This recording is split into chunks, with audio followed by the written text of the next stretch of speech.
कल पश्चिमी राजस्थान के सबसे बड़े विश्वविद्यालय जय नारायण व्यास विश्वविद्यालय में जो रोमहर्षक घटना हुई है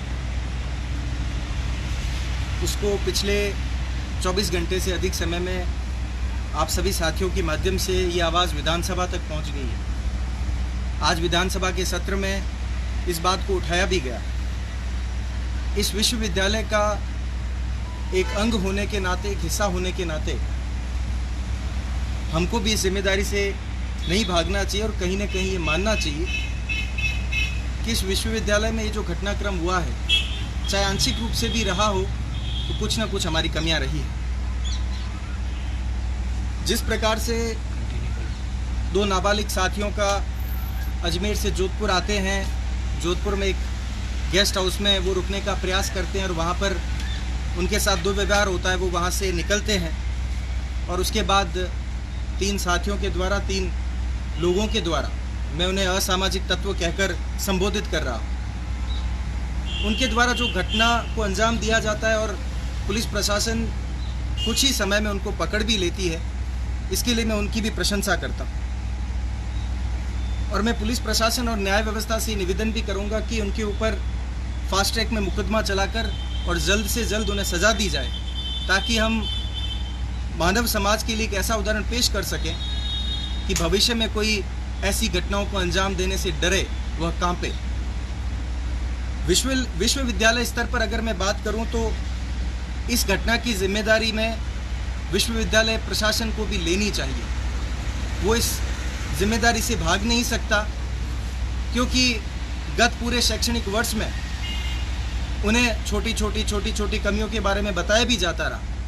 वे खुद के प्रयास भी करते रहे, जहाँ जहाँ कुछ सकारात्मक प्रयास हुए, कुछ प्रयासों में वो फेल रहे। तो अगर एक सकारात्मक बिंदु है तो नकारात्मक बिंदु के तौर पर उनकी सुरक्षा में चूक थी। 10 अप्रैल से राजस्थान सरकार के आदेश के अनुसार जो ठेका कर्मी थे, उसमें गार्ड्स लगे हुए थे, वो वहाँ से हटा दिए गए। उसके बाद पिछले 2-2.5 महीने से विश्वविद्यालय की ओर से कोई भी गार्ड्स की नियुक्ति नहीं की गई है, जो कि दिखाती है कि ये घोर लापरवाही है। पीछे की दीवार जो टूटी हुई है और जहाँ से जो लोग आते जाते हैं और असामाजिक तत्व वहाँ से आते हैं, अगर रात को कोई शराब पीते होंगे या कोई बदमाशी करते होंगे या इस प्रकार की घटनाओं को अंजाम देते होंगे, अब हम कब सीखेंगे? अगर ऐसे उदाहरण हमारे सामने आएंगे तब हम जगेंगे। और गनीमत तो आप ये देखिए कि जो घटना स्थल है उससे पुलिस चौकी महज 100 मीटर दूर है और पुलिस चौकी में जितने भी गार्ड्स जो लोग तैनात हैं उसमें से महज वहाँ पर एक ही उपस्थित था उस वक्त। बाकी लोग कहाँ थे, वो लोग क्या कर रहे थे? ये ऐसे बहुत से सवाल हैं जिनका जवाब विश्वविद्यालय को देना चाहिए। और अब जैसे जो इस मुद्दे को जो राजनीतिकरण चल रहा है या सामाजिक स्तर पर हम इस मुद्दे को देखें तो लेस सिंपैथी और मोर पॉलिटिक्स वाला मुद्दा ये बन चुका है। लोगों की भावनाएं या करुणाएं इससे कितनी जुड़ी है मैं नहीं समझता, परंतु छात्र संघ चुनाव 1 महीने बाद है और जिस प्रकार से कुछ लोगों ने इसमें राजनीति करने का प्रयास किया है वो बेहद दुखदाई है। मैं उसकी निंदा करता हूँ, क्योंकि आप ये देखिए कि मानव समाज से आने वाले लोग और आपने जिनके साथ बुरा हुआ है और उसके ऊपर आप राजनीतिकरण कर रहे हैं। आप या तो किसी व्यक्ति विशेष को आरोपी ठहरा रहे हैं या किसी संगठन को आरोपी ठहरा रहे हैं। फिर ऐसे तो अभी 2 दिन पहले अभी सरकार के जो राज्य मंत्री का दर्जा प्राप्त गोपाल केसावत जी पकड़े गए।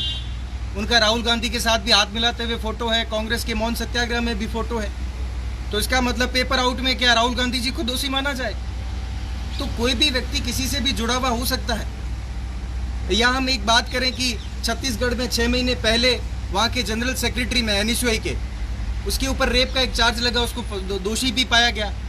तो कभी भी कोई संगठन या कोई विचारधारा किसी को ये प्रेरित नहीं करती है कि आप ऐसे कृत्य करें। और मैं तो ये मानता हूँ कि इसका राजनीतिकरण बंद होना चाहिए। अगर आपने मानव भावनाएं बची और आप संभ्रांत समाज से आते हैं तो ऐसे लोगों का विरोध करें। और विश्वविद्यालय स्तर पर ऐसी घटनाओं को रोकने के लिए भविष्य में क्या प्रयास किए जा सकते हैं? अगर विश्वविद्यालय चाहे और ओल्ड कैंपस को अगर वो चाहते हैं कि न्यू कैंपस में शिफ्ट किया जाना चाहिए, चूँकि आजकल राजनीतिकरण का एक बहुत बड़ा मुद्दा बना हुआ है, तो हम सहर्ष स्वीकार करते हैं कि आप ओल्ड कैंपस के जो भी फैकल्टीज़ हैं, आप न्यू कैंपस में बेझिझक बेखौफ वहाँ पर शिफ्ट करिए। हम लोग इसका स्वागत करेंगे। मैं बतौर निवर्तमान छात्र संघ अध्यक्ष होने के नाते मैं भी इसका स्वागत करूँगा। अब समय है कि हमें जातीय सौहार्द बनाकर चलना चाहिए। बात तो ये हो गई कि जिस प्रकार से मैं बड़े खुले स्पष्ट शब्दों में कहूँ तो यहाँ का छात्र संघ चुनाव और अध्यक्ष पद पर जिस प्रकार से दो जाति विशेष के बीच लड़ा जाता है, मैं तो सम्मान करता हूँ कि दोनों मार्शल कौम है, दोनों का संघर्ष सहोदर रहा है, दोनों ने संघर्ष के झंझावातों को झेला है और दोनों जुझारू कौम है। और इस ऐसे भावनात्मक मुद्दे पर दोनों राजनीति नहीं करें। जो हुआ है वो बेहद निंदनीय है। मानव होने के नाते मानवता दिखाएं और इसका विरोध करें और ये राजनीतिकरण बंद करें। और विशेष तौर पर जो भी प्रत्याशी है, जिस किसी भी छात्र संगठन से बिलोंग करते हैं, संबंधित है, उन लोगों से ये निवेदन रहेगा कि वो इसका विरोध करें। और भविष्य में जब मैं चुनाव जीतकर आया था और मेरी जो पहली बाइट भी थी आप लोगों के बीच में, वो यही थी कि मैं सभी को साथ लेकर चलने का प्रयास करूंगा। जातिगत विषमता, लोग एक दूसरे से अगर लड़ रहे हैं तो मैं इन चीज़ों को तोड़ने का काम करूंगा। अगर आप सब लोगों ने देखा तो वर्ष भर मैंने कम से कम ये काम तो किया है कि मैंने दोनों जातियों के बीच जो खाई बनी हुई थी उसको कम से कम एक स्तर पर लाकर समतल करने का प्रयास किया है। परंतु फिर भी कुछ ऐसी घटनाएं होती है जो बेहद दुख देती है। तो आप सभी मीडिया के माध्यम से ये निवेदन है पुलिस से, न्यायपालिका से, कि ऐसे आरोपियों को सख्त से सख्त सजा दें। हमारी उनके साथ बिल्कुल भी सिंपैथी नहीं है। हम चाहते हैं कि इनको जल्द से जल्द सजा मिले और ये औरों के लिए उदाहरण बने। इसके बाद आपके जो भी कुछ सवाल, आपको लगता नहीं है कहीं इसको सामाजिक रंग दिया जा रहा है इस घटना को? नहीं, बिल्कुल इसको सामाजिक रंग दिया जा रहा है। आप देखिए कि पिछले 24 घंटे से अधिक समय हो चुका है और एक विशेष छात्र संगठन या उसमें जो काम करने वाले लोग हैं, और वो कौन लोग हैं वो आप जानते हैं। उनके आप जब फोटोग्राफ्स देखेंगे प्रदर्शन करते हुए, आप वापस देखेंगे तो वो कई तो फोटोग्राफ्स में हंसते हुए दिख रहे हैं। तो ये तो आपकी करुणा है या आप ये राजनीतिकरण कर रहे हो, समझ में नहीं आ रहा। बजाय इस मुद्दे में आपको तो सारे प्रत्याशियों को साथ मिल करके कि हम किस प्रकार से इनके न्याय की मांग कर सकते हैं, वो तो प्रयास किया नहीं इन्होंने तो ये प्रयास किया कि ये हमें एक अवसर मिला, या तो किसी जाति विशेष को नीचे कर दिया जाए या किसी जाति विशेष को ऊपर कर दिया जाए। मैं तो आपको ये भी कहना चाहता हूँ कि उनको पकड़वाने में भी आपको पता होगा कि किन लोगों का सहयोग रहा। जो लोग आरोपी पाए गए उसी के जाति के लोग भी थे जिन्होंने पुलिस को शिकायत भी की है, तो इसका भी फिर अप्रिसिएशन दे दिया जाए। तो कुल मिलाकर आपराधिक प्रवृत्ति के लोगों के लिए हमारा कोई सम्मान नहीं होना चाहिए और उनके लिए कोई दिल में स्थान भी नहीं होना चाहिए। इसलिए जो सामाजिक रंग दिया जा रहा है ये बेहद गलत है। नहीं तो अभी आप क्या कर रहे हो इस मामले में? देखिए, मैं आप जो कह रहे हैं, मैं पिछले 1-2 दिन बाहर था राजस्थान से। मैं आज ही जोधपुर पहुंचा हूं और पहुंचते ही मैं विश्वविद्यालय प्रशासन से मिला और कल कलेक्टर और कमिश्नर से भी मिलकर के ये दरख्वास्त करूंगा, उनको पत्र के माध्यम से लिखित रूप से भी ये दूंगा, मांग करूंगा कि इन आरोपियों को सख्त से सख्त और विद इन टाइम, बहुत शॉर्ट टाइम में इनके लिए डिसीजन आ जाए और इनको सजा दी जाए। आप कह रहे हो सामाजिक रंग तो जब ये घटना हुई और खुलासा हुआ उसके बाद से ही दोनों पक्ष की ओर से दिया जा रहा है। देखिए, मैं यही कह रहा हूँ कि तो मैंने ये तो दोनों पक्षों का कहा आपको, मैंने ये बात को तो कहा, मैंने कहा जो भी राजनीति सामाजिकरण हो रहा है ये गलत है। ऐसे ये भावनात्मक मुद्दे हैं, इसमें कम से कम शर्मसार हुई तो मानवता शर्मसार हुई, कोई जाति विशेष शर्मसार नहीं हुई। ठीक है, आप भारतीय लोकतांत्रिक व्यवस्था में जाति का एक विशेष महत्व होता है, उसको आप झुठला नहीं सकते, परंतु इसका आशय ये भी नहीं है कि हम केवल और केवल उस जाति के मानकों के आधार पर ये तय करें कि जाति इसी जाति विशेष का व्यक्ति है तो ये आरोपी है और ये पूरी जाति आरोपी है। ऐसा संभव नहीं है। हमें इन प्रकार की सोच को, इस प्रकार के भावों को नकारना चाहिए, उन्हें दूर करना चाहिए। आपको लगता नहीं इस पूरे घटनाक्रम में विश्वविद्यालय भी जिम्मेदार है? नहीं, बिल्कुल मुझे लगता है कि विश्वविद्यालय जिम्मेदार है। कुलपति जी में अगर संवेदनाएं हैं, मैं तो इसलिए आज मैं अचंभा इसलिए कर रहा था कि आज 24 घंटे से अधिक समय बीत चुका है, विश्वविद्यालय की तरफ से कोई भी स्टेटमेंट नहीं आया। सिर्फ ये बातें हैं कि उन बच्चों को उन्होंने रेस्टिकेट किया या सस्पेंड किया है, परंतु कुलपति जी ने कुछ कहा है उसका स्टेटमेंट नहीं दिया है, न उनके कोई प्रॉक्टर साहब ने स्टेटमेंट दिया है। तो इतनी संवेदनहीनता, ये मुझे समझ में नहीं आया कि वो क्या एग्जाम्पल सेट करना चाह रहे हैं। कम से कम इतने बोल्ड हों तो ये चीज़ तो कहें, या अगर कुछ यूनिवर्सिटी के हित में फैसला लेना हो तो ये कहें कि उनको लगता है कि अगर लोगों के कहने से, चूंकि अभी समय है और लगता है कि अगर ओल्ड कैंपस असुरक्षित है तो आप ले जाइए उसको न्यू कैंपस में। नहीं, ओल्ड कैंपस या न्यू कैंपस की बात नहीं है। पढ़ाई करना और एग्जाम देना अपराधी का भी एक मौलिक अधिकार है। बिल्कुल। उस अधिकार को भी उन्होंने हनन किया क्योंकि उन्होंने सुरक्षा में स्वयं ने लापरवाही बरती। बिल्कुल। तो उस मुद्दे को आप कहाँ ले जा रहे हो? देखिए, जो आप कह रहे हो कि आपराधिक प्रवृत्ति के लोग हैं, उनको भी पढ़ने का अधिकार है, उनको भी शिक्षा का अधिकार है। चूंकि ज्वलंत मुद्दा था, विश्वविद्यालय के ऊपर जिम्मेदारी थी, और विश्वविद्यालय के सस्पेंशन हो या उनको रेस्टिगेशन हो तो वो विद द टाइम वापस लिए भी जाते हैं। कुछ समय पहले हमारे साथी का भी सस्पेंशन हुआ, रेस्टिगेशन हुआ, वो वापस लिया गया। ये यूनिवर्सिटी की तरफ से, मैं यही तो कह रहा हूँ, ये डिफेंस था उनकी तरफ से, जो कि नहीं होना चाहिए। आप भविष्य में क्या करने जा रहे हैं, आपके उनके ऊपर प्रयास होने चाहिए। जब यूनिवर्सिटी में, मैं पिछले कई समय से विश्वविद्यालय में, यूनिवर्सिटी में कह रहा था, इवन मैं तो ये कह रहा था, मैं इस राजनीतिकरण जो छात्र राजनीति में हो रहा है इसका तो मैं विरोध करता रहा हूँ कि यार ये जातिगत व्यवस्था को कम से कम आप बैलेंस करो। आप या तो अगर आपका मेन जब कैंपस, न्यू कैंपस रहेगा, कितने साल लड़ेंगे ये लोग? 1 साल, 2 साल, 3 साल। फिर जब आप एक म्यान में 2 तलवारें डाल देंगे तो कब तक लड़ेंगी वो? तो सहज है ये 1 साल, 2 साल, 3 साल बाद सामान्य हो जाएगा। अगर आपको इन चीज़ों को वहाँ ले जाना है, अल्टीमेटली तभी पढ़ाई का एटमॉस्फेयर बन पाएगा जब आपके पास एक कैंपस होगा। एक कैंपस होगा तब आप सबके लिए बायोमेट्रिक्स लगा पाएंगे, प्रोफेसर्स क्लास में आएंगे, बच्चे क्लास में आएंगे। अभी तो सब बिखरा बिखरा सा है, डीएमएस वहाँ पर है, न्यू कैंपस वहाँ पर है, ओल्ड कैंपस वहाँ पर है। हमें ये नहीं पता कि क्लास में कौन आ रहा है, बच्चे नहीं। ये तो नई शिक्षा नीति का भला हो जो सेमेस्टर सिस्टम आ गया, जिसकी वजह से बच्चे कम से कम कैंपस में दिखना शुरू होंगे और प्रोफेसर्स की कुछ रिस्पॉन्सिबिलिटी बनेगी। अच्छा अरविंद जी, इसको कितना जायज़ मानते हैं कि छात्र यूनिवर्सिटी के नहीं होते हुए भी बाहरी छात्र चुनाव में ज़्यादा रहते हैं?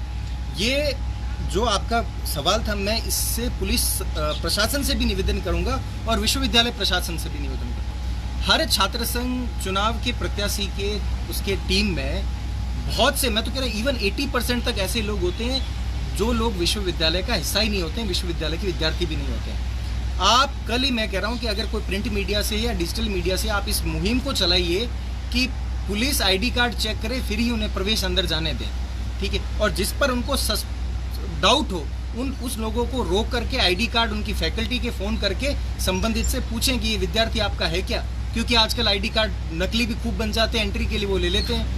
तो ऐसे बच्चों को कैंपस के बाहर रोकें। पुलिस प्रशासन अभी से, अधिसूचना आने वाली है लगभग, अगर चुनाव अगस्त के आखिरी सप्ताह में होने हैं तो 25-26 जुलाई तक अधिसूचना भी आ जाएगी। तब से लेकर के चुनाव जब तक संपन्न नहीं हो जाता, पुलिस बैरिकेटिंग करे हर कैंपस में, हर इंस्टीट्यूट में, और वहीं से कोई गाड़ी अलाउ नहीं करे और बच्चों को पैदल ही भेजे जो विद्यार्थी उसका, और उनके साथ कैंपेन में उन्हीं स्टूडेंट्स को अलाउ करें जो वाकई में विश्वविद्यालय के विद्यार्थी हैं। उसके अलावा विश्वविद्यालय प्रशासन स्ट्रिक्ट से ये भी निर्णय लें कि जो इनकी दीवारों को गंदा करते हैं विश्वविद्यालय की, उनके खिलाफ भी कम से कम उनको नोटिस भेजें 1-2 बार। और अभी नाक का सर्वे आया, हम लोगों ने पहले से तो इम्प्रूव हैं, 10-12 साल बाद में वापस चुनाव आते हैं हम भर देते हैं। अगर 1-2 के खिलाफ आप आउट ऑफ द बॉक्स जाकर हार्ड डिसीजंस लेंगे तो भविष्य के लिए एग्जाम्पल सेट होगा, जो कि हम कर नहीं पा रहे हैं। लगातार तुष्टीकरण का काम कर रहे हैं, लगातार लोगों को खुश करने का काम कर रहे हैं। इस बार आप कह रहे हो ओल्ड कैंपस को न्यू कैंपस में स्थानांतरित किया जाए, है ना? तो उससे ये झगड़े कम हो जाएंगे, सुरक्षा भी बढ़ जाएगी। तो ये एकदम ये मुद्दा क्यों उठ रहा है? इतने सालों में नहीं उठा ना, आपके ना तो मैनिफेस्टो में था ना कोई बात। अब आप फ्री होने के बाद आप कर रहे हो ये। देखिए, आपका सवाल जायज है। मैं तो यहीं बैठा हूँ, आप कुलपति महोदय से पूछिएगा कि इस शैक्षणिक वर्ष के दौरान अरविंद ने आपसे इस बारे में कितनी बार चर्चा की। मैं लगभग चर्चा होती थी 2-3 महीने से। मैंने कहा आपका लेआउट क्या है, आप किस प्रकार से वहाँ ट्रांसफर कर रहे हैं। अभी बीच में एक बात चली कि स्पोर्ट्स बोर्ड को वहाँ भेजा जा रहा है। तब मैंने कहा सर, आपके सामने, आंखों के सामने जीती जागती विफलता ये है कि आप एमपीएड की क्लासेस यहाँ लगा रहे हैं, जबकि वो पार्ट्स तो आर्ट्स फैकल्टी का है। तो बच्चों की फिजिकल की कक्षाएं तो वहाँ लगेगी और जो एकेडमिक है कोर्स की कक्षाएं वहाँ लगेगी। कैसे संभव है? पीरियड्स कैसे ले पाएंगे? तो आपको उसे वहाँ शिफ्ट करना चाहिए। तो मैं कभी भी इस प्रकार की पॉलिटिक्स का समर्थक नहीं रहा हूँ कि आप हमें जो बेनिफिट हो या स्पेसिफिक हमें छात्र राजनीति में जो फायदा हो रहा है वो चलते रहना चाहिए। कभी न कभी ये समाप्त होगा। हो सकता है आज मैं नहीं तो आज से 5-10 साल बाद कोई आएगा जिस समय ये जाना तो ये अल्टीमेटली तो आप भी जानते हैं कि आज नहीं 8-10 साल बाद तो ये चीज़ें वहाँ जानी है। तो क्यों ना हम थोड़ा सा बोल्ड होते हुए ऐसा एक डिसीजन लें कि हम पूरी चीज़ वहाँ शिफ्ट कर रहे हैं। हो सकता है यहाँ अभी रहने लायक मेरे ख्याल से एक लॉ फैकल्टी और एक इवनिंग इंस्टीट्यूट है जो दोनों अच्छे से चल सकते हैं, और तीसरा आपको चलाना है तो कॉमर्स चल सकता है। कहीं ना कहीं छात्र नेताओं की भी जिम्मेदारी है कि वो शक्ति प्रदर्शन के लिए बाहर के छात्रों को लेके आते हैं। नो डाउट स्टूडेंट लीडर्स भी पूरे की पूरे इस चीज़ में इन्वॉल्व है। मैं यही तो उनसे भी निवेदन करना चाहता हूँ। पता नहीं इस विश्वविद्यालय की राजनीति, ये जब से सोशल मीडिया का ट्रेंड आया है एकदम बदल गई है। छात्र राजनीति के मानक बदल गए हैं और पता नहीं वो क्या आजकल की छात्र राजनीति में वो किस परिभाषा पर राजनीति कर रहे हैं, मुझे ये समझ में नहीं आ रहा है।